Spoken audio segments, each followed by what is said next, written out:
গাজওয়াতুল হিন্দ রাসূলুল্লাহর প্রতিশ্রুত এক মুবারক জিহাদ, যে জিহাদে অংশগ্রহণ করার জন্য স্বয়ং সাহাবায়ে কেরামও লালায়িত ছিলেন। সুনানে নাসাই, মুসনাদ আহমদ, মুস্তাদরাক হাকিম সহ আরো অনেক হাদিস গ্রন্থে বর্ণিত একটি হাসান হাদিসে এসেছে, সাইয়্যিদুনা আবু হুরায়রা রাদিয়াল্লাহু তাআলা আনহু বলেন, ওয়া'আদানা রাসূলুল্লাহ সাল্লাল্লাহু আলাইহি ওয়াসাল্লাম গাজওয়াতাল হিন্দি ফাইন আদরাকতুহা উনফিকু ফিহা নাফসি ওয়া মালি ওয়া ইন কুতিলতু কুনতু আফদালাশ শুহাদা ওয়া ইন রাজা'তু ফাআনা আবু হুরায়রা আল মুহাররার। রাসূল সাল্লাল্লাহু আলাইহি ওয়াসাল্লাম আমাদেরকে গাজওয়াতুল হিন্দের প্রতিশ্রুতি দিয়েছেন, আমি যদি সেই জিহাদ পেয়ে যাই তাহলে আমি আমার জান মাল সবকিছু তাতে কুরবান করব।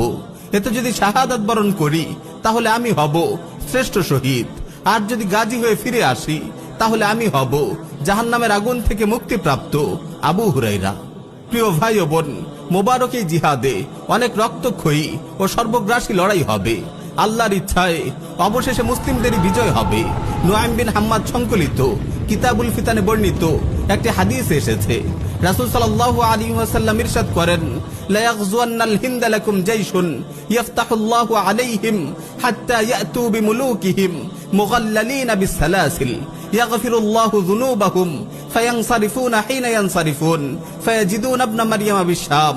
তোমাদের একটি দল হিন্দুস্তানে লড়াই করবে, আল্লাহ তাআলা সেই দলের যোদ্ধাদের বিজয় দান করবেন, তারা হিন্দুস্তানের শাসকদের শিকল দিয়ে বেঁধে টেনে আনবে, আল্লাহ তাআলা সেই দলের যোদ্ধাদের ক্ষমা করে দেবেন।